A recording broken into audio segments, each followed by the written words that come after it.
John is going to do the demonstration tonight. It's been a while since John's been here, so John, I'm happy to see you here. And I know you put a lot of time into the demonstration, but not nearly as much as you put into these magnet boxes. So yeah, it's been my rabbit hole for 10 years. Yeah, so I'm going to turn this over to you. All right. I've been lost in this rabbit hole of using magnets to close boxes for at least 10 years. And I'm going to give you a tour of where I am at right now through a slideshow with pauses for 4 short demos that I think are more generally applicable to turning, stuff I've learned in this process, but others will find useful, and several useful jigs as well.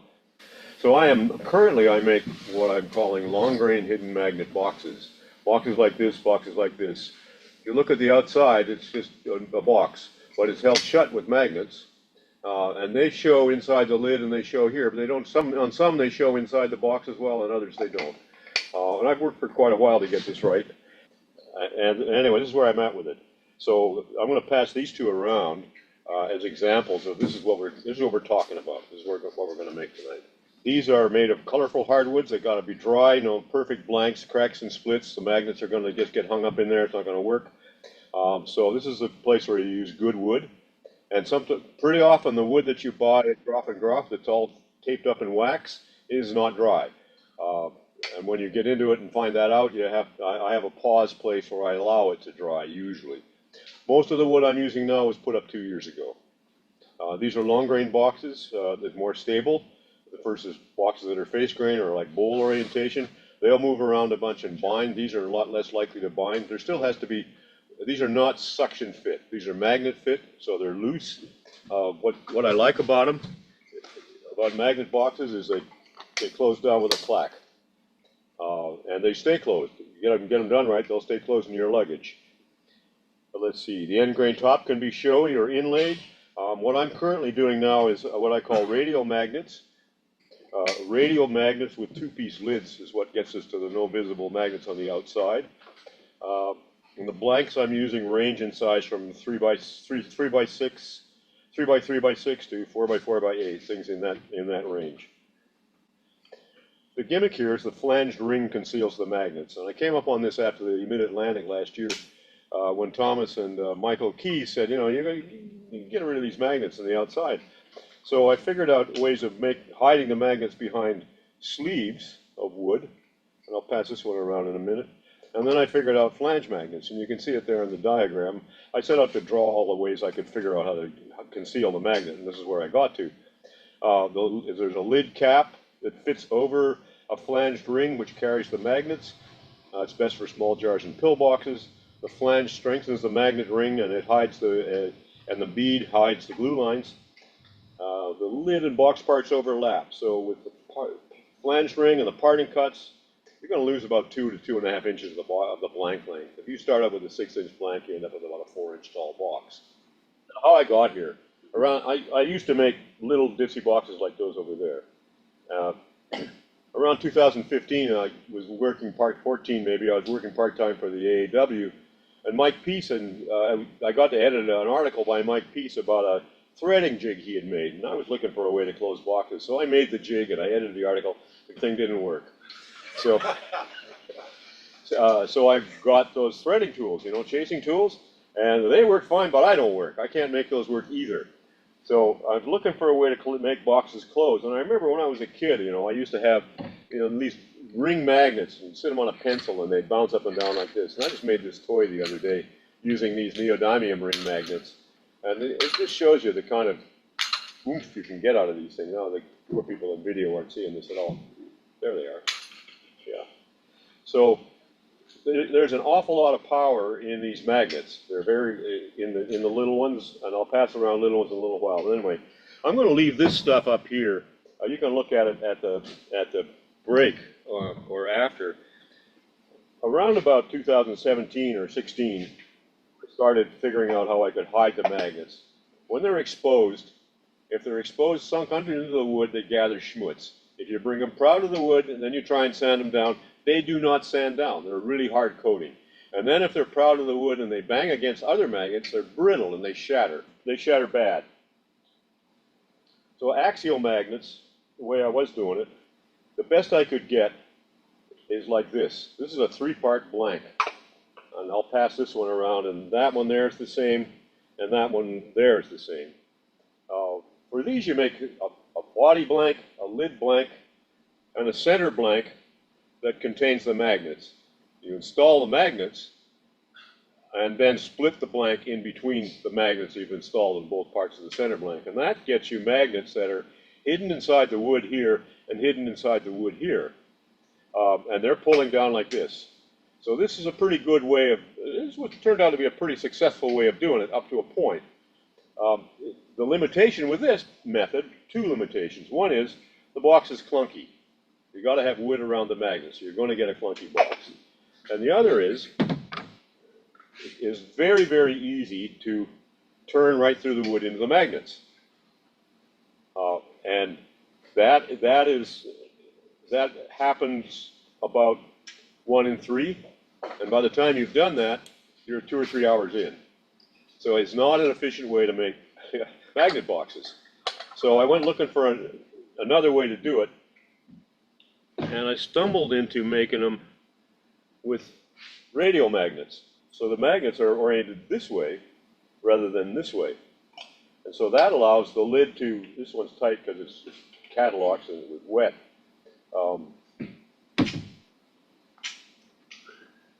When they're radial, you use the property of them that wants to center. They want a group of them standing in one place.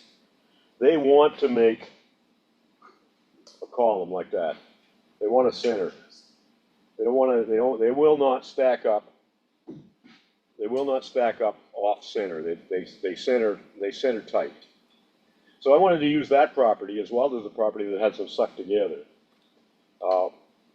So I got into making. I persuaded myself I could make them with exposed magnets, and they'll be decorative, and it'll be all right, and it's fine, and it is, and it's a style to do. And I made quite a lot of these over time.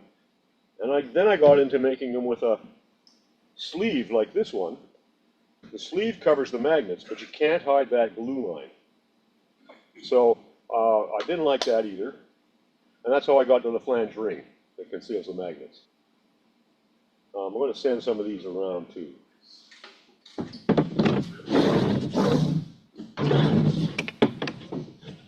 Okay, now the problem with this is how do you, I'm going to send magnets around a little while later. The problem with something like this is you figure out you want to do that. You've never seen one before, and the flanges inside. How are you going to design that? How are you going to find? How do you know how big to make anything? And I figured out a number of ways of doing that, and I'm going to do demo 1 here is going to be a drawing demo. So let's turn the share off. What I always do with something like this, if I have the block of wood, I put the block of wood down on the drawing pad and I draw around the block of wood. So once I've drawn around the block of wood, I can't. Whatever I'm going to make, I can make inside that block. I'm not going to exceed that block of wood. If I don't have the block of wood, but I know I'm going to want to work or experiment with a particular size, like 3x6, because I get a lot of that, I use a template. I got a 3x6 template. So I can draw around that equally well. If I want to make it 7 or 8, I can just extend the template down the pad, and I can mark a center line, because I have the template marked with the center line. And people, I don't know why, people don't usually use templates for this kind of thing. We use these kind of templates all the time. And I use these kind of templates all the time. This is a whole set of templates for the size of things that I make. And the other thing you can do with templates is not only can you draw around it, so now you know what size your project's going to be, you can draw around the template on the block of wood. This is a piece of ash, and the grain goes all kind of wee-wah here. So if I want to get a block out of this, these work best when the grain is straight. I want to get a straight grain block. I can set my template on here and draw around it. And now out of this gnarly chunk of ash, I can go to the bandsaw and get myself a block, a straight grain block. So now I want to draw a box. And, you know, I can't draw. And I know you guys are all going to tell me you can't draw either. But I can turn. So I can go to the lathe and I can make a shape that I want to make. I don't have to draw this. I can make it a lot better with turning tools than I can possibly draw it. I'm using wood for these that I'm not going to make anything out of. It's crappy wood. It's wood that's got splits. It's wood that's got wormholes or whatever. So I'm not using my good wood, and it's cheap. I can make one of these in about 10 minutes. And I've probably made about 30 of them over the years in one form or another. So I can really explore shapes with this, with these things. So now I want to draw this thing. I want to draw this one. Yeah, I want to draw this thing. So first I draw my chucking tenon. I don't want to get messed up in there. And I draw my center line because I only want to work on one side of the center line. And what I know is this is the lid cap, and this is the flange piece, and this is the box body. So I can use a light. One way to do it. I can come along up to the thing and look at it, and I can see that flange ring is that big. I'm going to make a story stick out of this, so there's my flange ring right there. So once I've got that, I can mark that point, and I've got a line here. Within that line, I can position this piece of wood, this thing I made, and I can draw the shadow. So I can get pretty close there. And then I can draw the bottom half of it down here on the block. I don't like where the light is shining it. I want it to come up a bit more like that. So now from here, I can draw down here like this. And there I've got that part, and I know I've got some kind of a neck inside there, and I know I've got a foot there. So now I'm starting to see what happens here. I know that the lid is going to have a cap thing like that, and I'm sneaking up on the flanged ring. Now in here I can figure out the flanged ring. I've got a flange like that, and I've got a ring that's going to fit inside here like that.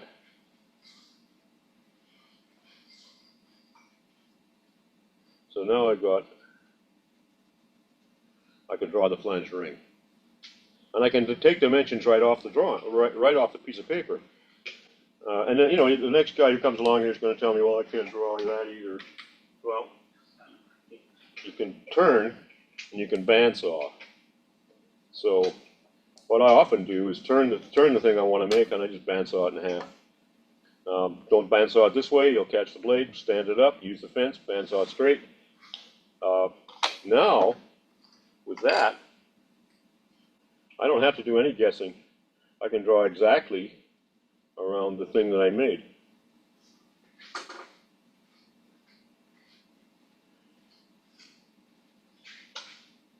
And working like that, I can get a rather close drawing of what I'm trying to make.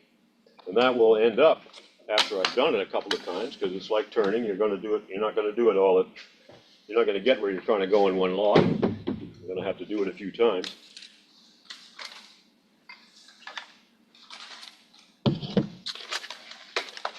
I'll ultimately get to a drawing that looks like this. And it gives me the dimensions of the lid cap, the dimensions of the flanged ring, the general shape of the bottom of the body of the box. The key dimension here is this one here. How deep do I turn inside the lid? And then that's the same dimension has to fit here on the flange. So if I make this 5/8, then this is 5/8. And if I want this to be a quarter, then this is going to have to be a 7/8 inch piece. If the flange is 7/8, then this has to be 7/8 or less. So now I know those key dimensions that I didn't have any information about before. From not having made the box before.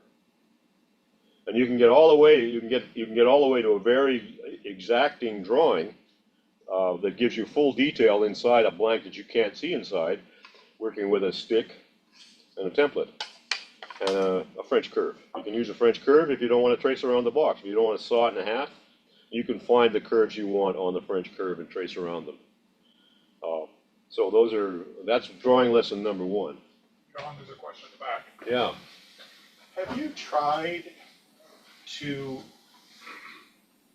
create rings so that the magnet is completely hidden, like a masking ring, like almost a veneer-ish?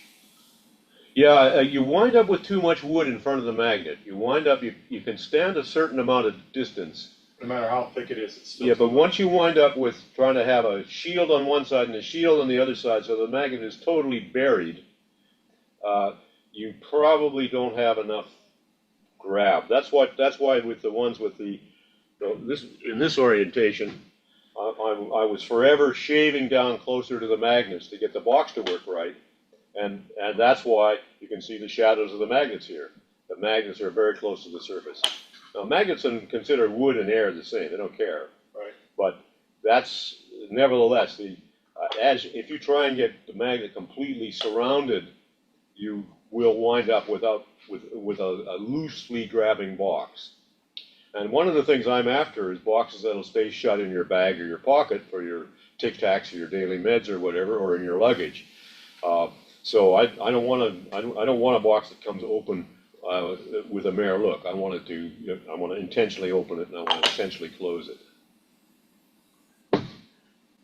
John, I assume that you're giving up matched grain because of taking that extra ring out. Yeah, the ring, as you'll see if you look at some of these closely, the matched ring conceals a lot.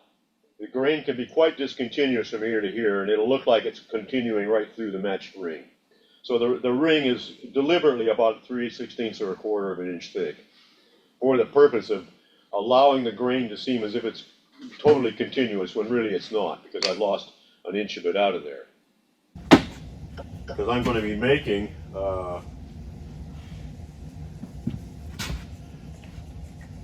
these 3 parts. So this part is lost from this amount is lost from the grain match. Inevitable. Okay, once I have a drawing, I go to the lathe.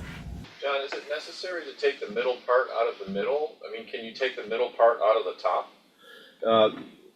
You can, but it doesn't work as well. Okay, the reason you wouldn't do that, the reason I wouldn't do that anyway, is that has me making the flanged ring before I make the lid. And so now I'm trying to fit. I'm trying to make a fit. If I make the flange ring first this way, and then the lid, so I've got this ring. Where are we looking at?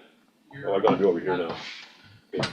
So if I make the flange ring first over here, then I have to make this fit this in here. So not only do I have to get it to be straight, I have to get it to be the same dimension. It's quite difficult. If I make the lid first, I can get it straight. I don't have to be exact for this. A 3/16, 1/4, a little thicker, it'll all be fine. I'm going to turn a lot of it away anyway. And then I can make this, since I'm working on the outside of the block, I can make the straightness and the dimension of it much more easily. Because I can get at it. I'm not working up inside a hole. So that's the reason I wouldn't do it this way. Although I have done it that way, and this is how I know this. Okay, so now I want to turn a cylinder around and straight and smooth. And I now have, if I've spent a little time with my drawing and my templates and my model blocks, I know what the dimensions are, and I can lay out the ring, the lid, the flange ring, and the box body. And I also must, on the blank, have a witness triangle. You seeing this? I mark a long triangle so I can get the grain back the way it was when it was straight. And it doesn't mean it's always going to fit that way because there's an inch of wood out of there, but that gets me to orient the way it was. And it also gives me a straight line up the block that I can line up with the number 1 jaw in my chuck, which gives me a chance of getting the piece in and out of the chuck the same way 2 times in a row, which otherwise is by no means guaranteed and by no means easy. Hey John, just for clarification, why do you call that a triangle? Is that because of the shape of the slot? Or is there a triangle involved somehow? I'm drawing a line, and then I'm drawing 2 lines at an angle. Let's go back. Maybe the overhead. Can you show it on the overhead? Yeah, now we can look down here again for a sec. I have a blank, if this represents my blank, I'm going to draw that witness triangle.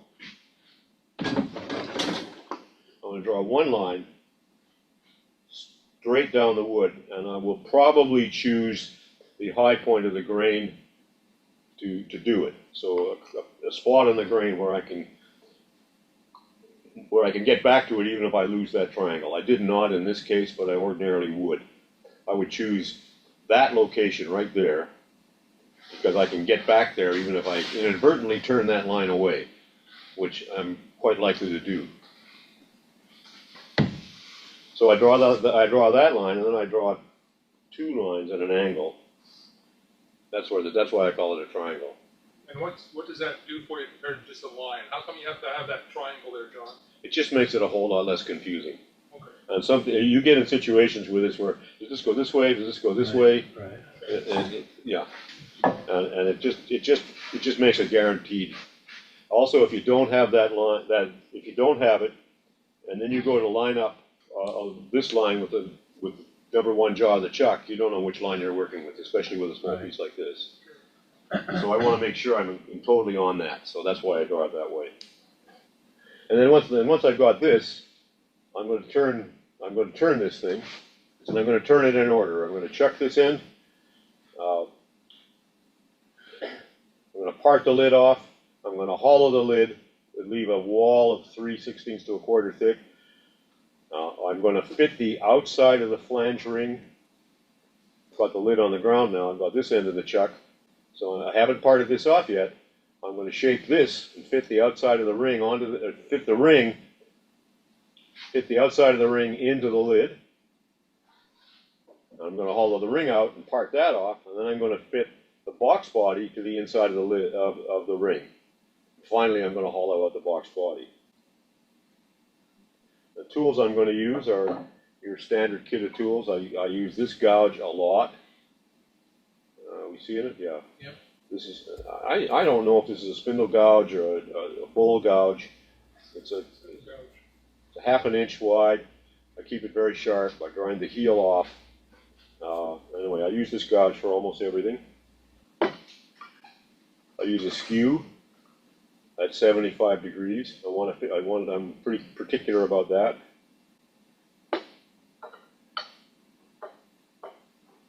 There's a straight grind on the skew, John? Yes. There's a parting tool. And I use a spindle roughing gouge. And again, these are fairly long grinds. These are not, these tools are sharp. And I use a hook tool, this guy. I use this one quite a bit to hollow out inside. And then I have a bunch of other things I use to detail the boxes, but I also use this one a lot to hollow out inside. This is one I bought and made the handle for. I'll show you some other tools in a minute. A dial caliper made of plastic is essential to work with magnets. One of the things you have to do is, it's very easy to get the wrong size drill bit or to not be sure about what the diameter or the length of the magnet is. And if you're measuring it with a steel rule, the magnet's going to stick to the ruler. So I use a dial caliper made of plastic, and it reads off in hundredths and in 64ths, and I can get a really good measurement with this thing. And it also measures the depth of holes, which becomes important. I also use a lot of little straight edges, which I've gotten over here. Straight edge like this is very important. And the inside caliper is, between the straight edge and the inside caliper, you can tell whether it's straight and parallel or not. We'll get to that in a minute.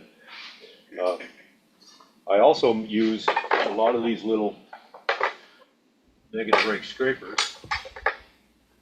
These are Boxmaster tools. Or this one's a Boxmaster. A sharp round and a shallower round on it. This is also a Boxmaster. It had one end was straight. This is the end I want.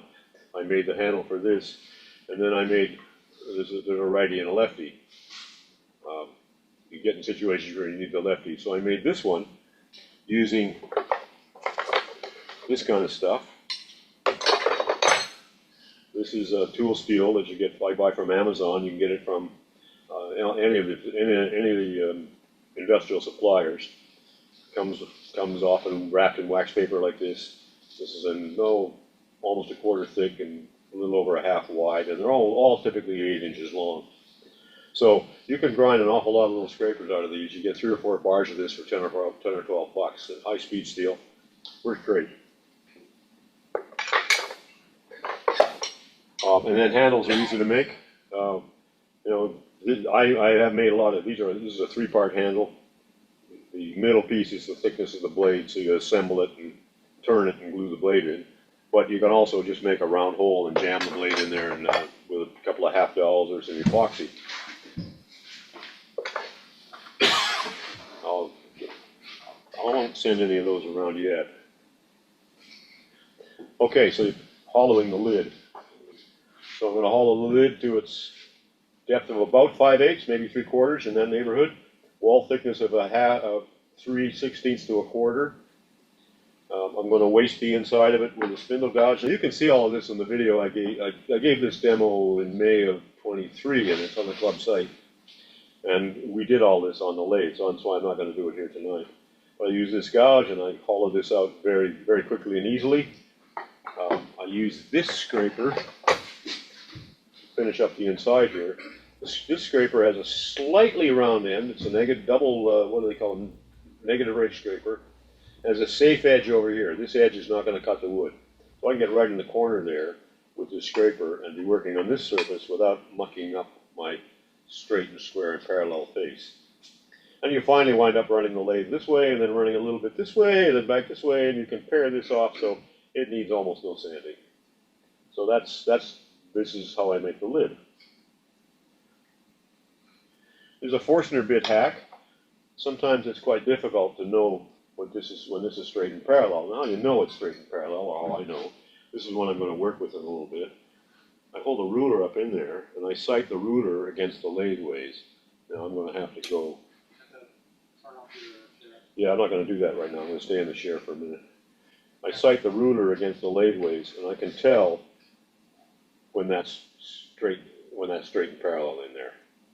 And I'll show you that in a minute so you see it on the screen.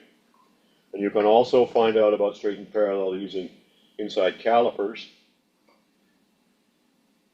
And this is Raffin's method. You can get the caliper so it just barely touches down inside, and when you pull it up, it should also just barely touch.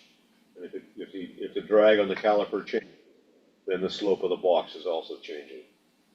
So that's making the lid.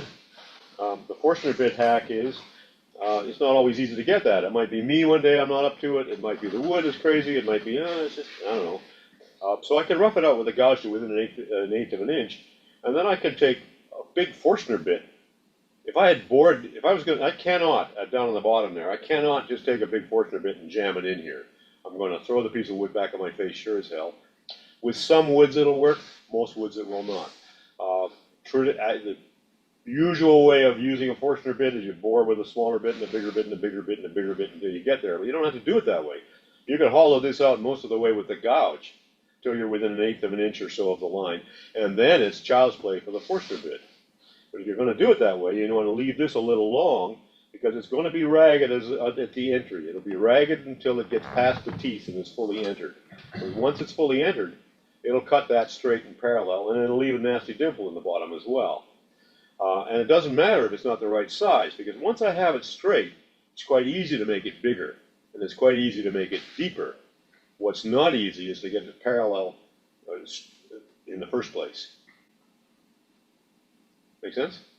When you say make it bigger, you use a bigger Forstner, No, I go in with my turning tools, which is what I'm going to do in this next. but then you still run the risk of going out of parallel, then, don't you? It's quite easy to keep it in parallel once you have it in parallel, because you can sight against it and you can see what you're doing. You can see what you're shooting for, and you'll see that in a minute in the next stage here. Then you make the flange ring after that. So now I've got this made, and this is in the chuck. So I'm going to be fitting this to this.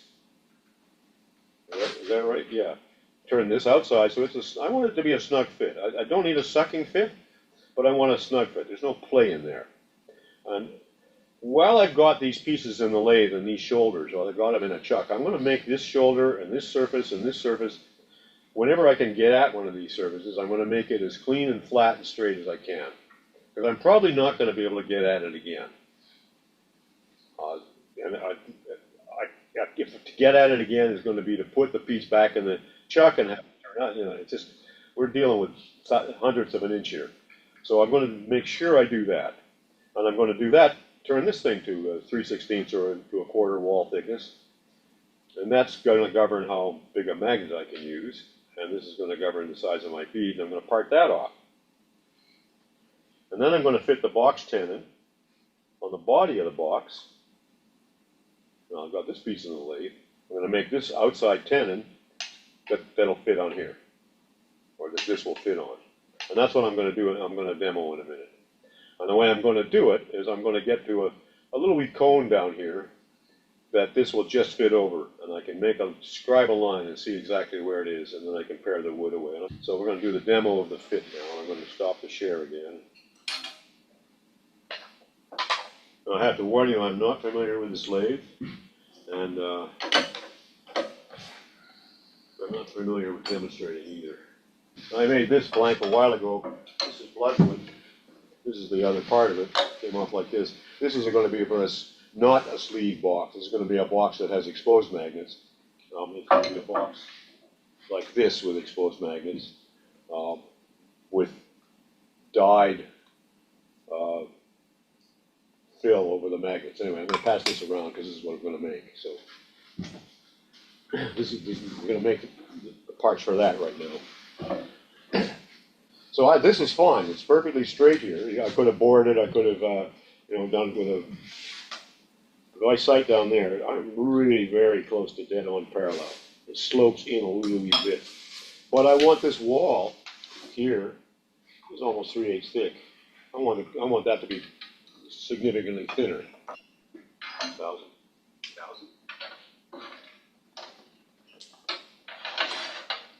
So what I'm trying to do here now is just make this narrower. So I'm going to use this Boxmaster tool, and because I'm starting with a straight line here, I can see what I'm going to do, and I'm going to line myself up, the edge of this thing up with the lathe ways. So, and on my own lathe at home, I'm pretty good at that. I'm going to be on center, and I'm going to go, and I can see that it's no longer round. So I'm going to make it round, right like there. And then it's going to go.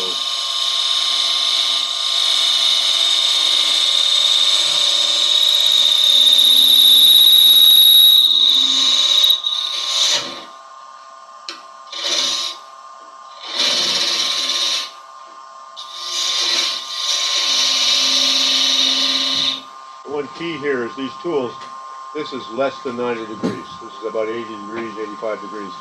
If it's 90 degrees or more than 90 degrees, then I'm going to wind up digging this heel into the lid of the box. I'm getting a scar I'll never get rid of. But when I work like this heel is not going to touch inside the box unless I swing my hand way over to do it. And I may do that, but right now I'm not. So I'm just going to make a light bit of room here.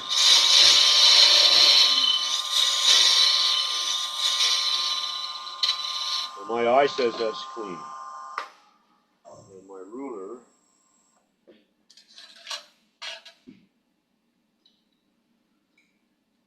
says that it is parallel to the lathe ways, because I followed the slope I had in there. Now, if I want to make this box bottom a little deeper, I don't, so I'm not going to do that.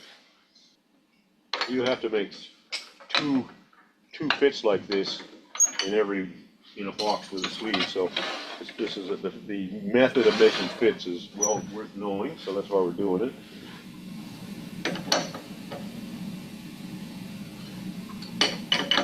It's really weird to me too. Stuff that is easy and fluent to do in my home lathe. I'm standing here fumbling around looking for parts and feeling like a moron. Okay, so this is the piece of wood that was parted off of this a couple of weeks ago. Okay, so the first thing I'm going to do is clean that surface off a little bit. For that I want the tool rest at 45 degrees, and I want it below center. That. Okay. Now I can come in here with this gouge.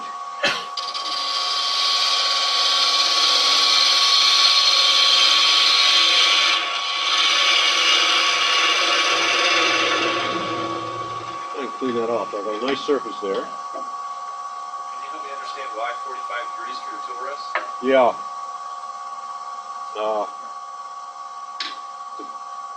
This angle, I'm going to guide this bevel on the surface of the wood, right?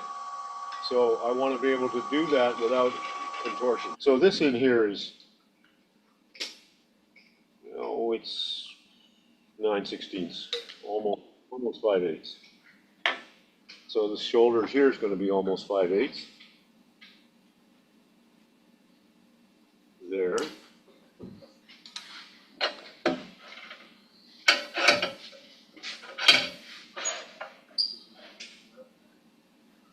And I want to know where that is, so I've got a line there. This is pretty much exactly a quarter, so I want to be in here pretty much exactly a quarter, but I want to be a little bit big so I can fit it. So I don't want to make my initial roughing cut to quite there. I want to make it less than a quarter. So that's more like 3/16, and this is a quarter, so I know for sure I'm not going to crowd the work. John, it's fair to say that this is protecting from getting a good fitted lid for a box, no matter whether you're putting magnets in it or not. That's exactly right. Or for anything else that you want to have fit. Yeah. And this comes up a lot in wood turning, this kind of problem, which is why I chose this to demo. This is this is a little out of sequence in that in the 3-part boxes, this is a 2-part. This is just a straight lid, but it's the same problem. You've got to make it fit. So I'm usually going to start with a parting tool here. I'm just going to part down to that line.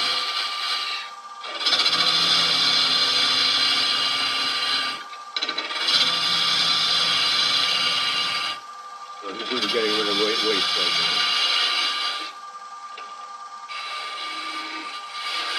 Now down here, doesn't fit, so I'm good.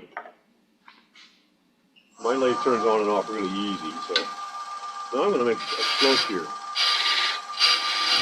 And we'll do it with the parting tool. And the cowboys will do this with the lathe turning, but I find that to be not a good idea. Okay, that fits on there. I can hold it up there, turn it. I can see a scuff mark there. And that scuff mark is where it's going to fit. That tells me how much wood I have to remove. And I can either carry on with the parting tool, or I'll go over to this skew and just feel in with the skew.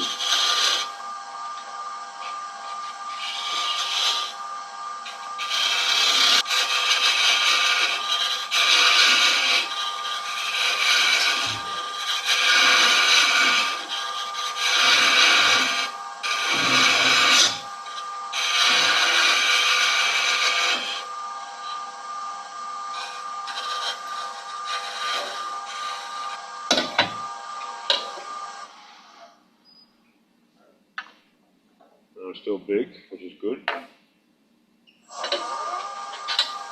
And now I'm going to use the lathe way there, where I can see that line, and my skew. I'm going to line that up so I've got the blade is so now I'm parallel. And I can come in here and get rid of some wood. And I probably overshot here because I'm getting impatient.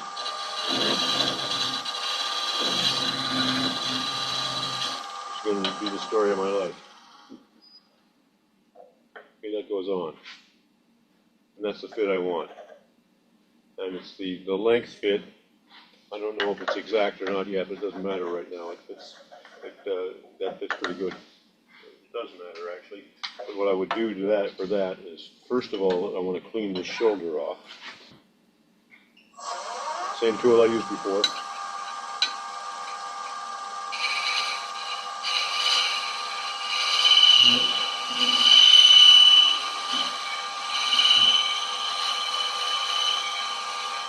I'm eyeballing rectangularity, and but I'm also going to put a ruler up to it, and it's still a little bit dished. I'm okay with that.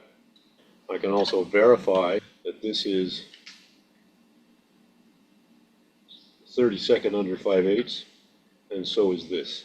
So that tells me that this and this are going to contact here and here pretty close, and that's what I'm looking for. I've got my triangle on here so I can line it up again. And there. That's your fit demo.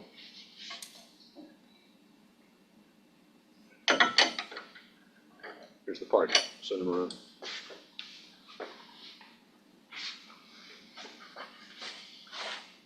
You get to on your own lathe with your own tools at home, so you can do that pretty fast. Okay, and then finally at that point I can hollow out the box body. And to get to here from a lump of wood is probably a fat hour. Okay, magnets. We already talked about we're using radial magnets versus axial magnets in the box. Where you're going to use, when I get back to the drawing pad, I'm going to stay with the slides for a minute. This is a magnet drawing template. Magnet drawing template, inside and outside. So as you can see on the drawing pad, I can draw the different conditions of how the magnets are going to be and investigate how north and south poles are going to operate in the box that I'm going to make before I glue anything together. Now, if I only use one pair of magnets up at the top here, it's a north and a south, there's not going to be enough, it's going to grab, but it's probably not going to hold real tight because it's only grabbing on one corner. And I've seen a lot of boxes like that, and I've made a lot. And there's situations where that's the right thing to do. If you're going to have two magnets, you have two choices. You're going to have north, north, north, south, north all around one, and south, south, south all around the other, and it'll grab tight no matter where it fits. But if you go north, south, north, north, south, south, then it'll grab at 0 and repel at 180 degrees. And if you go north, north, south, south, it'll grab at 0 and 180 degrees. And you can investigate those pretty easily, like I say, with the ring. You draw the ring, you make, do I have to do it? You can see them here. You mark them north and south how you want them. You mark whether they're going to repel with a plus or attract with a plus or repel with a negative. And then what happens when you rotate the piece 180 degrees or 45 degrees or whatever pertains to the thing you're working with. 4 pairs of magnets, you get a lot of different situations, and these drawings kind of explore that. And in some of these, I did have this set up so I could show you the differences. There have been quite a few 4-magnet boxes go out here. This little box has 8 pairs. This will stay shut no matter what. 3 pairs, it stays shut, but it's not going to stay shut no matter what. So send those around. A lot of the ones that have already gone around, the most common thing I do is 4 pairs. So a lot of these, send this around. This is 4 pairs. And so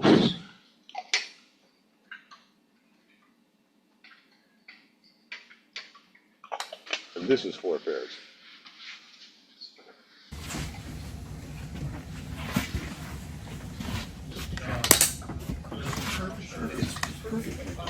Does the arc of the piece make a difference, meaning the wider your radius or your circumference, or the larger your circumference, the closer to flat the magnet is going to be on the surface, so the more... I haven't noticed any difference in that way. It's not a contact. I have not, yeah, I've not seen that. Can I ask you another question? Maybe you know this, maybe someone else knows this about magnetism. If you take those magnets, you're using those little 1/16ths or 1. Yeah, I'm going to send them around in a minute. If you stack more than 1/8, does the magnetism, is it stronger? Yes, it's basically the strength of the magnet has to do with the mass of the magnet, or the volume of the magnet. So If you stack them, you basically just bought yourself a longer magnet. You probably paid more for it than you would have if you just bought a longer one in the first place. In other words, stacking 2/4 inches to make a 1/2 inch is probably going to cost you 75 cents, and just buying a 1/2 inch in the first place is probably going to cost you 45 cents. So if you were really concerned about a box not being able to be opened unless it was twisted, say something in your pocket that had, I don't know, knives in it or something, you could stack magnets, make the wall a little thicker, and make a more secure box. More magnets is generally the better way. You know, that's why I'm sending the 8 magnets around. 8 magnets, it's not going to come apart in your pocket. And most of the magnets I use, and this is where they're going to come around now if I can find them again. But I guess what I'm asking is, I was alluding to a completely hidden magnet which would require a veneer that you said you lose the magnet to those. You stack the magnets radially, and then you had a veneer that totally hid the magnets. Would you get a holding power? Yeah, you would. Yeah, you would, absolutely. But I think, John, what Thomas is asking is, if you had 8 magnets, would you put 8 around the outside, or would you stack them 2 each? I think you put 8. 8 and 8. 8 and 8 separate. Yeah. Stack them 2 each time. You'll follow my drift. Stacking them, I've done that, but it doesn't help you. Doesn't add a significant. No, you can buy magnets. Yeah, I'm what I was after was, some magnets are more magnetic than other magnets. Okay, well, there's more to say about that. Old style ferrite magnets, like we saw in speakers and all that, are not really very strong, and they're very crumbly as well. These are crumbly the same way inside, but they have this hard coating on the outside. They come in 3 grades. N52 and N53 are what I have easy access to. N53 are stronger than N52, and you can't tell them from the outside, but they cost a little more. There's another grade that's a samarium magnet that's good for high temperature applications. These will suffer in over 200 degrees. So, you know, if you're in a situation where they have to go in an oven, these are not the magnets to use. But there are magnets you can get that are for industrial applications that will handle high heat, and you can buy those, and they're several times more expensive. I'm going to send around these magnets. There are 3/16 by 3/16 and 3/16 by 1/8, which is what I most commonly use. And then just for comparison, some 1/4 inch magnets in these stacks. And there's 2 stacks. This is how I keep them. They stack like this on a metal bracket brace of all different sizes. And this is what they're like inside. These are some of those rings that broke apart. Okay, magnetic clearances. What exactly is going on here? The magnet sees wood the same as air. The magnet can't bang on the magnet. They're too hard to sand. You can't sand them. If they bang and they abrade, or more likely under contact, they shatter and they get like the ones that are coming around there. So the magnets in the ring, which is yellow here, I'll set those to the outside of the ring. So they're butting against the inside of the lin flash. That makes an index. And I'll make sure there's a space there that I'm going to fill.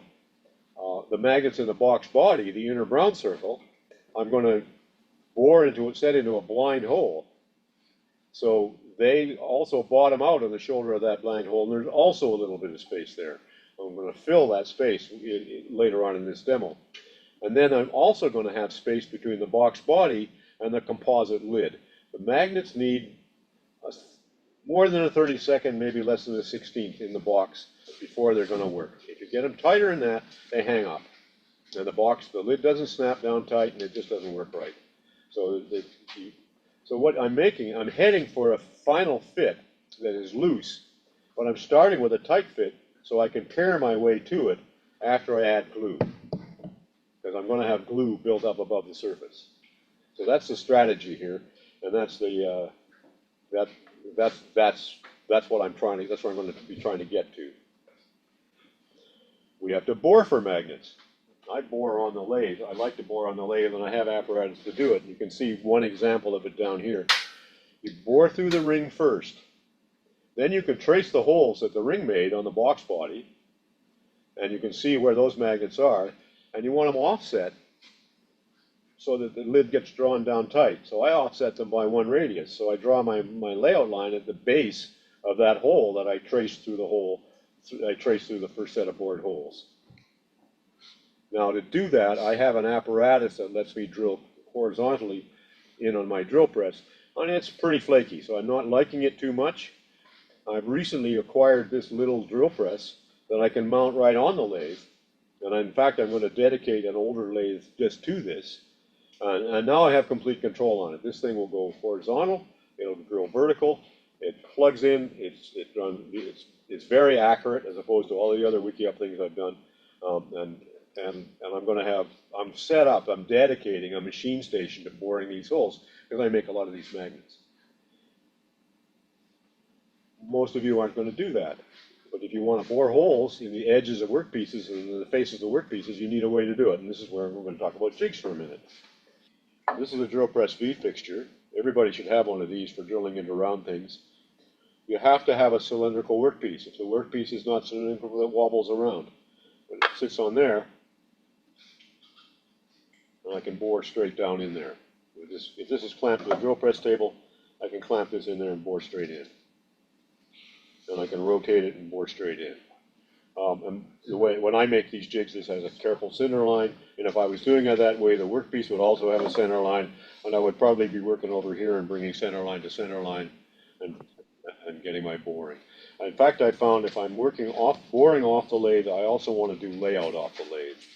If I'm working on the lathe, I'm going to lay it out on the lathe. I'm not going to lay it out at all. I'm going to use the lathe's indexing wheel and the verticality of my apparatus to get the holes where I want them. But if I'm off the lathe, I'm going to lay out with this guy. I'm going to use one of these to find the centers. This is a center finder. Now I can draw a couple of diameters, and I can know where the center of things are. So if I need to move out here, I can get a diameter on here. Once I have a diameter, I can get a right angle diameter. And now I can locate the magnets really accurately, and I can bore them really where I want them using a drill press jig. Provided the body is cylindrical and accurate, the jig is clamped to the table, and the workpiece is clamped to the jig. If you hand hold here, you're going to get a hole the magnet doesn't fit in. You can guarantee it. The other jig that fits in here that I like to use, that I've found to be pretty useful, is an indexing wheel that, see, the standard indexing wheel on the lathe gives you 24 holes. So you can do multiples or divisions of 24. You can do 8, you can do 6, you can do 4. You can't do 5, you can't do 10, you can't do 7. So I wanted to make a fixture that, a wheel, where I could do 10. I wanted 5 and 10. And I was at first going to make 60 holes. And some guys on the coffee hour said, "You're crazy, you want 10, make 10 holes." So I made, this goes on behind the chuck. And I wonder if it'll fit on this. I'm not going to take it off. It goes on behind the chuck.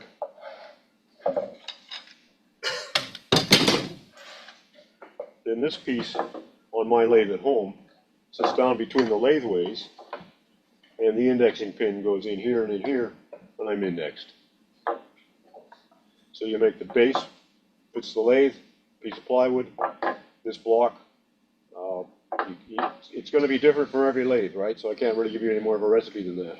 But I would not bore this hole in the block, and I would assemble all this, but I wouldn't bore the block yet. What I would do is bore this, mount it on here, and put the chuck on to hold it on, make the outside of it, turn an 8-inch circle, because that's how big my protractor is. Mark, because I've got the 24 index thing, a diameter and 2 diameters, so I can actually find center. Protractor, then tape the protractor to the workpiece. I'm not going to hand hold it and try and get it back in the same place again in a minute, because I know I can't do that. But I do also know if I tape it to the workpiece, I can tape it down, I can have it be in the right place, and I can lay out my 10 holes. And the only way this is going to work is if these holes are on a circle. They can vary a little bit this way, but they can't vary this way, because I can't get the pin, it's not going to work. I'm not going to be able to index that anymore. So I use this jig. This is a right angle jig for the drill press. So it's simply a right angle with a slot there for chip ejection, a diagonal line to help me index to. I've got my plywood disc, sit it in there. Slide it, yes, slide it to the headstock. There you go. You got it? Yeah. we need to see there, yeah. So now I've got my right angle jig with a diagonal line. I can plant the workpiece in here and rotate it to where I want to bore the hole. This is all clamped to the drill press table, remember? Now these holes are not going to vary radially. They might vary circumferentially, but they're not going to vary radially. And I can do that on the workpiece in some of these boxes with the old style of axial magnets versus radial magnets. I can bore those the same way off the lathe. So there's 3 jigs. There's this jig with the index pin. If you're using this, if you do make any of these jigs and you have a wheel like this on a lathe like this, if you're using the index part of the lathe, it's not going to let you switch on while you've got it pinned. But if you're using one of these and free rotating the lathe to get it to where you want it, it will let you switch it on too. So unplug the lathe to use one of these fixtures. Yeah. So with this behind the lathe, I can work around the workpiece. I can mark out 10 divisions, drill 10 holes. So those are your 3 jigs for the evening, of general purpose. Questions on those? Comments? John, I assume you're using Forstner bits Where? when you're drilling your holes. I'm using brad point bits usually. Oh, This, okay. I No, I'm talking about on your box. No, I'm not. Oh, okay. You say weren't you here for the demo I just did? We're cutting them all with tools. No. For the I meant the holes that the magnets go in. No, I'm using a brad point bit for a through hole, and I'm using a standard industrial twist bit for a blind hole, because I want that shoulder. I have tried using, and remember these are 3/16 bits, so you don't get a 3/16 inch Forstner bit, but you can get an end mill. But end mills, the end is not square. The end is, you get a little dimple in the middle. Now the magnet can rock in there. I want a positive location for that magnet. When you're drilling a 2-part box, you put the lid on the box and drill it all at once? No, because I want them offset. Okay. I want that offset of the lids in the box, the magnets in the box body to be closer to the box body than the piece that's going to fit. I want it to pull the lid in. If I drill them straight through both parts at once, it's going to bounce around. Because I have not been able to, up to this point, clean up the bottom of this shoulder. I can't clean the bottom of the shoulder up until I get it glued up again. Because by the time this is parted off, remember? Now I've got a ring like this, and I'm going to stick it in the chuck. And maybe it's going to be accurate, maybe it's not. I'm not really going to know where that surface is until after I glue this together.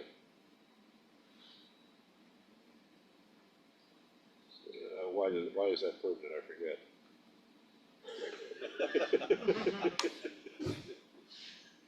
But you do it in sequence and you know what you're doing when you're doing Yeah, it in sequence. and I need this to pull against the box body, so I need that offset between the magnets to do it. If I bore straight through and then I clean the surface off, then now I've got a space. Now the lid bounces around. And you might like that. I've made some boxes that do that. The lid bounces around. That's part of the fun of them. But I don't mostly like that. I want that clacking sound. I want the lid to go down with a snap. So I'm going to take the trouble I'm going to do it to offset the holes and not drill them both at once. Okay. What can go wrong? 2 things go wrong when you're boring for magnets. One thing is you fail to take the plastic vernier caliper and measure the drill bit before you drill and measure the magnet and make sure that they're the same. And if you don't do that, you get a hole that is marginally too small for the magnets that you have. And in fact, they don't make a magnet to fit these holes. And if I make these holes, try and ream them out bigger, whatever I do, they're going to get sloppy. So that's a fail. The other fail is you don't count the right number of holes around the indexing ring and you get an extra hole. Or you get a hole in the wrong place. And you can fill it, but I usually say, I'm done. It's like a funnel. Yeah, it's like a funnel. That's exactly what I was thinking. Yeah, it's a funnel. So those are the two principal fails in boring for. It's a radial funnel. It's a radial. It's a foul. A foul. Yeah, It's a foul. More of a column. More of a column it is, but it's single threaded spaghetti up once. So there's some of them going around like that, but what I'm going to end up with is this piece is board, this piece is board. The boards are offset, and you can see it on the ones that are floating around the room if you line them up. The holes in the ring don't quite, they match this way, but they're offset, so that it's going to pull it down like that. Go towards that stock so you get Yeah. So can you see in there? I don't think you can. Remember, it's like this. So this hole here, this distance from here to here is greater than this distance here. So these magnets are further this way than these are. That's what causes it to pull down with a snap. And that's because the magnets want to form a perfect column. They do. So that's why it's trying to pull itself center. Yeah. So that's most of these things. Most of these things, people are working with the attractive force that draws it together, and not with the force, the other aspect of the force that wants to center it. I'm using both aspects of it, or trying to, imagining that I am anyway. Okay, we're going to do the demo of magnet management. I can turn this off again. Magnet management. I'm going to install magnets. I'm only going to install in one part, I think. I'll install magnets in this.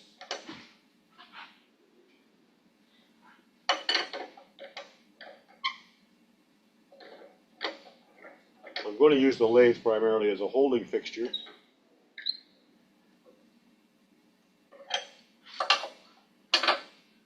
First question is, these holes are blind, except for one that popped through. These are blind holes. So how deep are they at the shoulder? I can set the vernier rod right down tight to the wall so it'll hit that shoulder. And I'm more than 3/16, but not by very much. So now I'm in a bit of a dilemma. Do I want to have the magnets close to the surface, which means I can't remove any wood from this? Or do I want to have a shorter magnet and that gives me some room to maneuver? And I'm going to go for the maneuvering room. So I'm going to select 3/16 by 1/8 inch magnets. And for the sake of the demo, I'm not going to get tangled up with too fancy with rights and lefts or norths and souths. I'm going to confirm that this is an 1/8 of an inch magnet. So all the magnets in this stack are north-south, north-south, north-south, north-south, north-south. They can't be any other way. Okay? So it doesn't matter. I don't care which is north and which is south. I just care that I can tell one. I can distinguish them. So I'm going to start with inserting a magnet in a hole. I'm not going to rotate the stack. Magnet in the next hole. Not going to rotate the stack. Magnet in the next hole. And magnet in the last hole. And those are all proud. I get two of them in there. See, sometimes now here's a real dilemma. You got a magnet in there.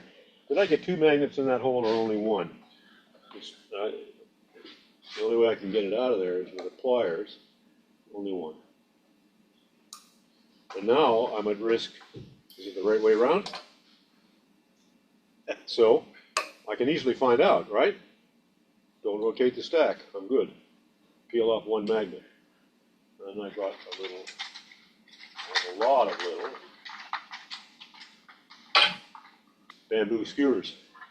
There's pieces of bamboo from my yard, but flattened off in the ends and to be about the size of the magnet. I'm going to seat that magnet right down as far as it'll go. I'm going to seat this one down as far as it'll go.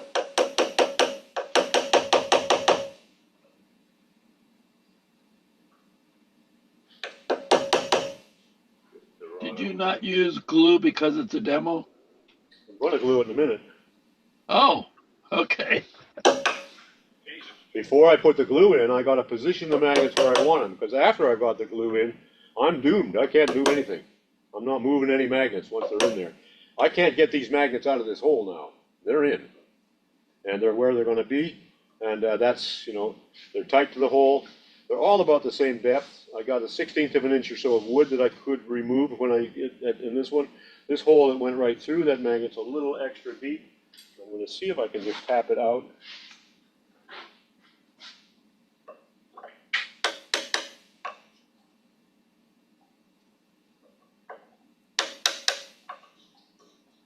No, it's out too far. That's always the case with these things. And I'm gonna tap it in a little. There, that looks. And I'm looking at the shadow, the sidewall, the height of the sidewall, the shadow line. Okay. And I'm going to do the same here, except here I can push them in and out. I get more choices. So now this is the ring, and I want to have matching magnets in here, right? So these are going to stick this way. So these are going to stick this way. I don't want to rotate the stack.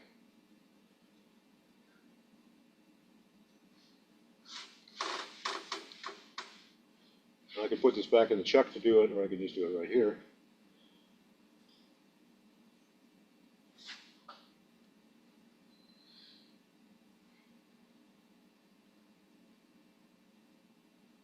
These are also 1/8 magnets. I probably could have gotten away with 3/16 in this piece, but they were doing the demo. And if I don't really want to tap them down, the pliers with no serration in the jaws, I can push them in with that to a point. But I'm going to have to put this in the chuck to finish it, which I'm going to do. So I can find the chuck key. Here. There's a box going around here in canary wood.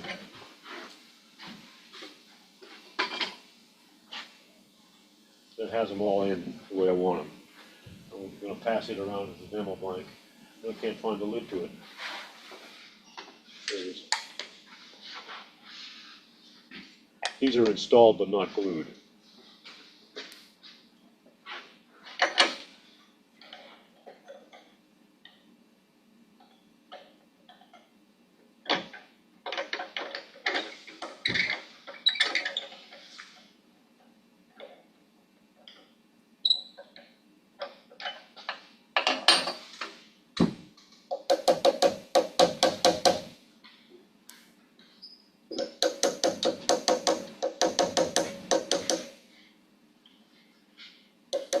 I want them this tight. If they're looser than this, it's very hard to glue them. Now I'm in the flange ring here.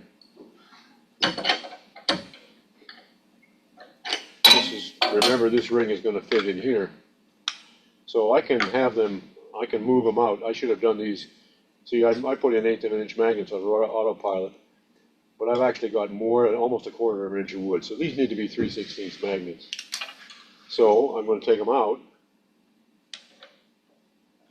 and but I'm not going to bother. I'm not going to waste your time with that. But what I'm going to do is push them out.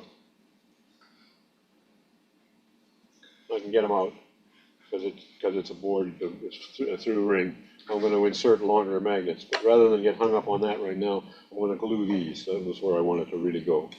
I just wanted you to see with this, I can, because the ring, the holes are through, I can change them, I can switch them out. And I actually want a longer magnet than that if I'm going to have a nice box. John, Yeah. couldn't you just put the ring on the box and tap the magnets till they're flush with the wood of the inner? On my own lathe, I could. No, what you're suggesting, I don't think so. You don't need a deeper magnet. You can just tap those in. I want a It's on deeper the magnet. ring. I want a deeper magnet. I want more mass there because I want the grab. Okay. Yeah. So I very often will wind up with 3/16 magnets over here and 1/8 magnets over here. Yes. Yeah. And that's purely to get them to get more grab.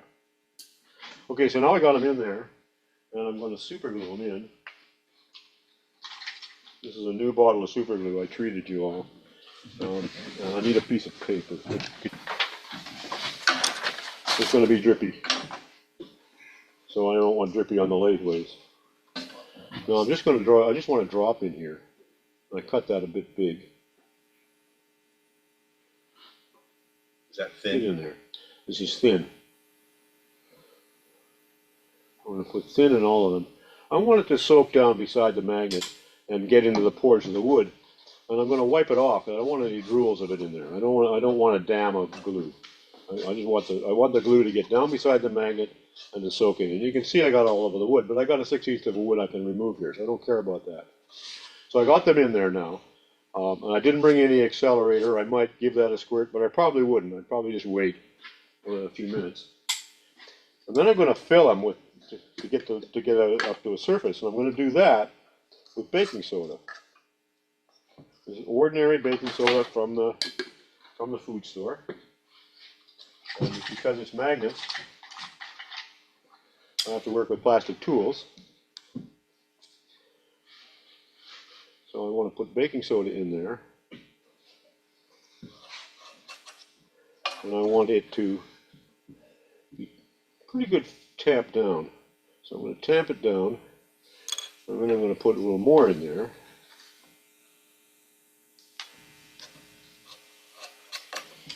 And then I'm going to put another drop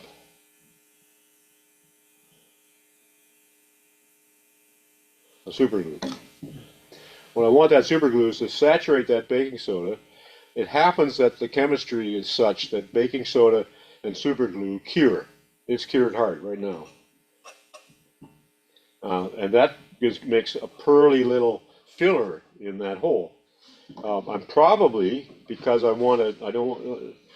will very often find, okay, it's level. I want it a little higher. I want to make sure I've got some material there to plate off. So I'm going to build it up a little bit and put another drop of super glue on there.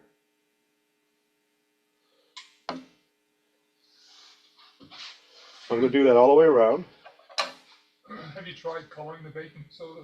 I have. That was going through my mind. What do you do I to was trying color to think what you color it with. To color the baking soda, I use trans-tint dyes. Yep. A couple of drops of trans-tint in the baking soda in one of these cups. Yep. Stir it up with whatever happens to it, and then you can mash it up with the tool. You can get it back to be powder again. It turns out you don't need very much dye to get color. These are some experiments of color, of how colors behave. What kind of dye are you using? Trans-tint. Trans-tint. Yeah, the dye that Toby Bowder uses. I guess it's an aniline dye. Yeah. It's not a pigment dye. There's no residue from the dye, and it seems to work fine. Now, one thing I'm finding is with this super glue technique is there's some ongoing chemistry. After a while, a little moisture appears and a little dark ring appears in the wood around them, and I'm not sure quite what's going on there. Whether I've got a bad ratio of glue to baking soda, and I need to learn more chemistry of that, or exactly what it is. But I'm okay with it. I don't mind it. But it's one of the things that has recently occurred here. John, did you ever use sanding dust instead of baking soda? Yeah, it doesn't look like anything. Well, it'll be darker than the wood. Also Yeah. works with cocaine if you got lead line. Yeah, there's probably a lot of things like that you could do, but I'm probably not going to. I actually like the pearly white better than anything else, and that's what I almost always do. I'm just going to finish this up right quick and then go to the next stage.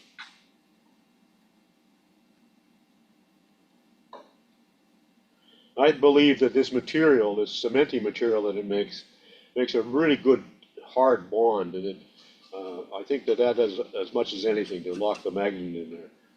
Remember now, as wood moves, the hole moves the same as it would if there was wood in it. So if the wood gets bigger with moisture added to it, the hole's going to get bigger too. We're talking infinitesimal, but infinitesimal with magnets pulling on each other they'll pull up. There's some boxes here, that little black one, which was surface magnets. The magnets have pulled right out of their holes. So this is part of this is an attempt, we don't want that. We want the magnets to stay tight here and to guarantee it. And so when I've done all that, it's gonna look like this.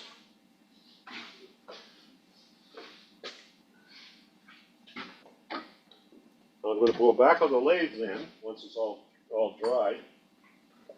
I'm gonna clean it up. And I'm gonna glue the flanged ring to the cap. I'm gonna do that with baking soda, or with a tight bond or epoxy, because they'll fill gaps. No matter how careful I've been and how I think I'm going on here, I am not gonna end up with a perfect fit in there. But the fit that I really want is, I want between here, this is gonna mate with the box body, there, and down inside there, that's the shoulder. You see that? Yeah, that's the mating shoulder. So the glue line is there. I can bury that in the valley of a ring, and the glue line is in there where nobody's gonna ever see it. So that's what I'm after, is that degree of invisibility. And so once I've got the magnet glued up, the magnet's glued in there, and I'm satisfied the glue's dried, I'm gonna clean them off, and I'm gonna get to this, which is my box blank, and I'm finally ready to turn the box.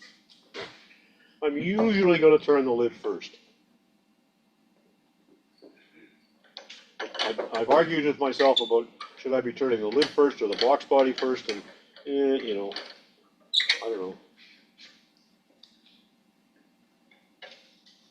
I've done it both ways, and it's really a matter of what do you want to measure from what. I'm afraid I've crudted up the lathe with glue on the ways, which will interfere with the tool head.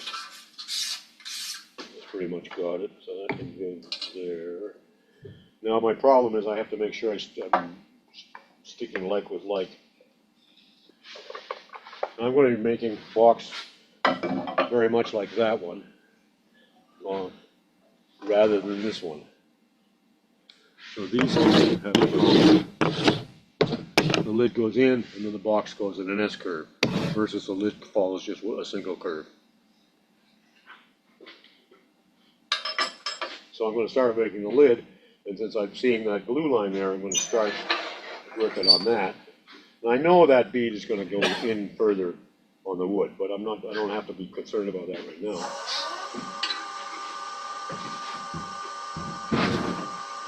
With my gouge, I can very easily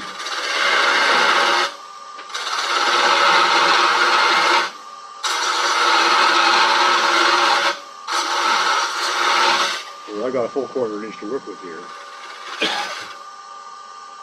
They might be gone. A little loosen it first. Yeah, thanks.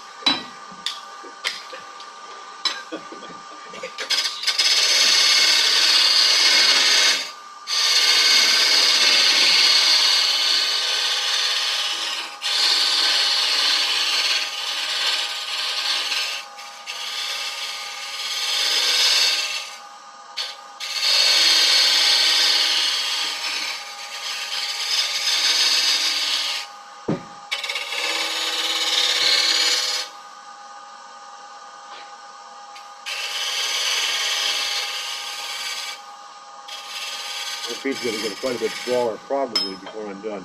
I haven't had a chance to clean this up yet, so I'm going to do that.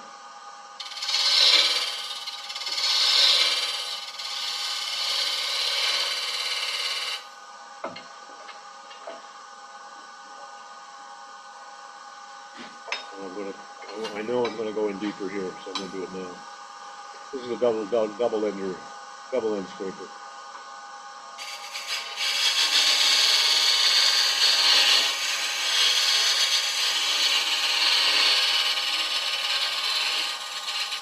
And I also know that my lid curve is going to begin, and this is where I need the other curve, the other handedness.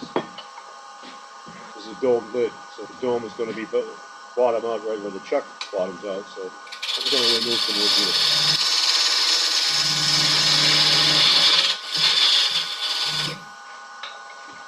And I'm going to work looking at the silhouette to make sure I get this to be pretty good. And that's all I'm going to need to do right now. I've got a little way to go to get rid of that glue line. Oh yeah, I wanna have, I'm gonna clean up inside here, this is my chance. What have I got in here? That's fairly rough in there. And I want that corner off, so first of all, I'm gonna use this scraper here. And just take off that little corner. This is not really running around, which tells you the difference between my lathe and this lathe, I guess.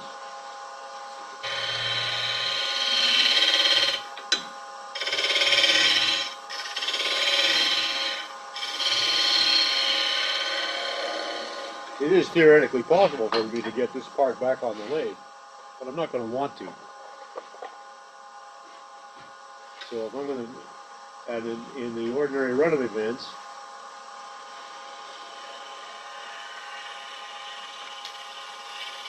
I would sand and finish this now inside. If I had any doubt about the moisture content of the wood, after gluing in the magnets, where it's all messy like that, I'd leave that sit for several weeks. And then at this point here, I can get it back to be running. That feels pretty good in there. I don't think I have to do any additional. At home, I'd sand in there, but I'm not going to do that here. Okay, so that can come out.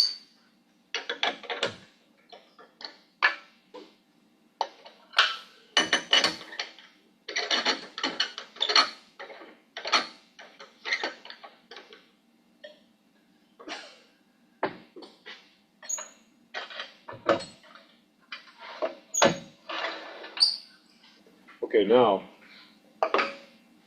I've got a lot of room here. But I know I want to make this S curve, so I'm just going to make it, and then I probably won't finish the fit, we'll just fiddle it a little bit and you'll see what goes on here. Because this is the quickest part of the box process, after all. I know there's a shoulder there, a curve.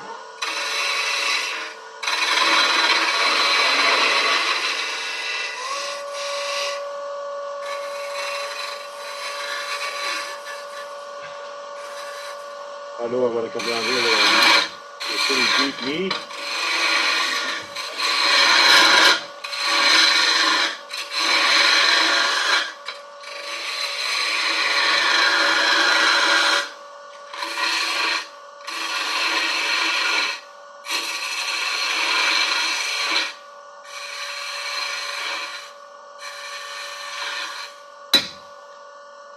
Probably chipped the wood pretty bad there.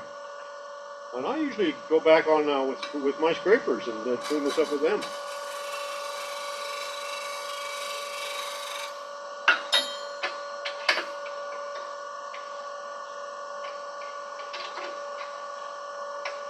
The dumbest thing you can do is what I just did there, though, which is you go waving around with your tool and you just nick the wood without even realizing it.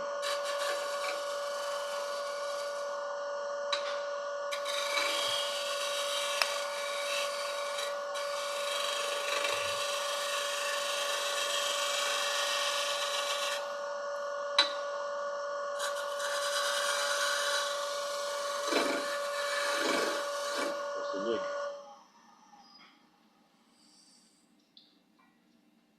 There's the nick. So I'm going to have to cut that out.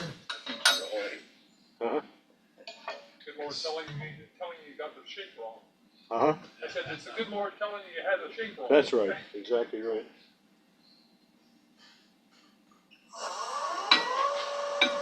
Well, I should probably go back in with the gouge to get rid of that.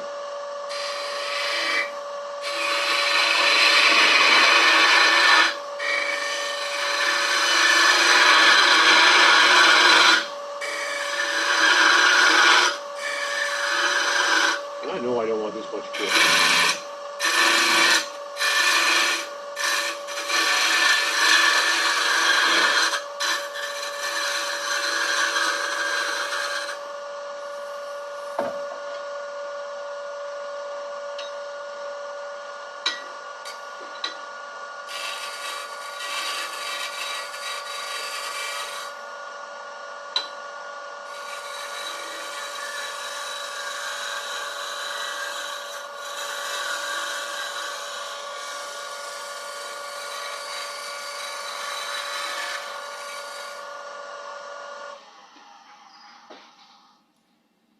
Okay, I can sand that. I'm ready to sand. It's not quite square in the little chuck. And now I can see what I have to do to trim this. Well, it's way big. I'd like it to be smaller. I can make it quite a bit smaller. I've got a ½ an inch to work with here. And I've got, oh, I've probably got a 1/16 I can come in further here. So that's what I'm going to do next. I'm not going to do it now, but that's what I would do. I'll pare this down, finish off that bead, and then I'm ready, finally, to finish off the top and the bottom and remove the tenons. But I'm probably going to finish this before I even get there. Probably at home, once I'm looking at this, and I'm satisfied with it, and I've sanded it inside, which I can't do here, and I've gotten fully rid of that little ding, and this was a cracked blank. I'll probably put some little bit of glue in there, and I'll sand it to 280, 240, or 320, and finish it with Osmo right here before I go any further. And then after I pare off the tenons, I'll another whack of Osmo, and I can get a hold of it in the chuck. I can expand the chuck into here. If I'm worried about marring the wood, I'll wrap electrical tape around the chuck jaws.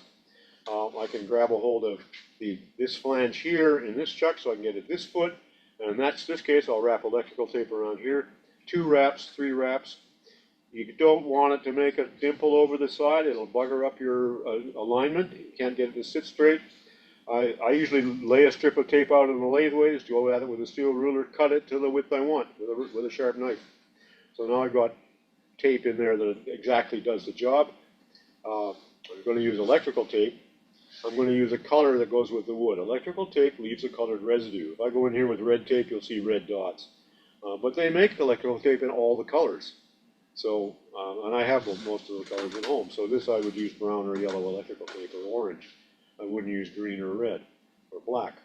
So, because the chuck jaws will indent in the tape and it'll leave a mark. And then you what's that about? I don't think I'm done.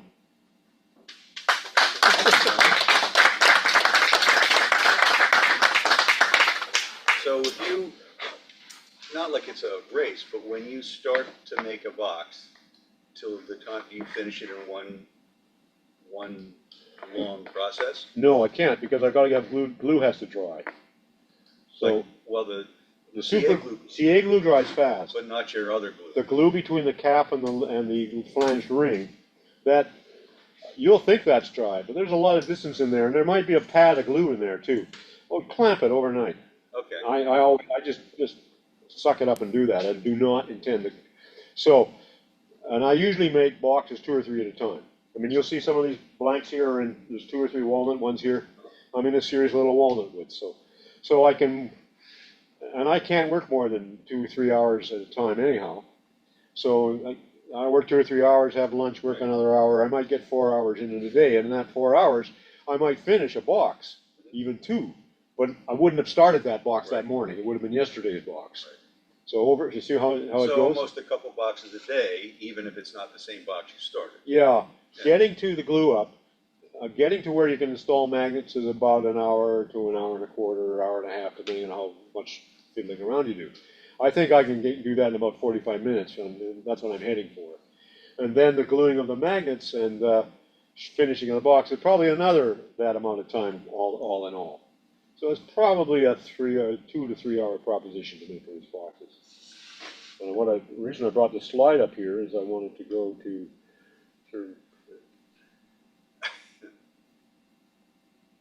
yeah. Dick Tracy had it right, 85. John, have you ever done, I'm sure you have, made your flange out of different wood than the box itself? Yeah, that's this one here is an example of that. But I don't like it, so I don't do it. But this one's fairly successful. This one doesn't actually have a flange, but it's got inlay, and a ring on a pear wood body. So yeah, that's what you're talking about. And I could the flange ring could be another wood, and I have made them. I just don't happen to have one here because I don't like them. But that would be a decorative effect. You could do Paduke against cherry. It would look pretty good. It would also keep your grain alignment better too, because you're not taking another ½ inch or 3/4 out of the wood. That's true. But then the woods would move differently together, and I could have a wood movement problem. Probably Okay. not. These things are small enough, so you don't really. once you get them to a basic draw, you don't really have a wood movement problem. Is there any other thing that you think, is there gonna be a next generation, do you think? I thought I was finished back there. So the answer is You know, probably. I mean, you keep saying, it's a rabbit hole. Yeah, it's a rabbit hole. It is. You know, I decided a couple of years ago, I make a lot of different things, I turn a lot. You know, you guys who know me know that. But I decided a couple of years ago I was gonna get this figured out. I think you might. And get somewhere at least close to the bottom of the rabbit hole, yeah. And if there's one thing I leave you with, that I don't ever see anybody else doing, is everybody says, oh, I can't draw, I just wanna turn. Okay, so turn. Saw the thing in half and draw around it. Now you can draw. You don't have to draw to draw. Right. If you can turn. Well, thanks for sharing your rabbit hole with us. Okay, thanks very much, it was fun. Right, I'm thank sorry it was kind of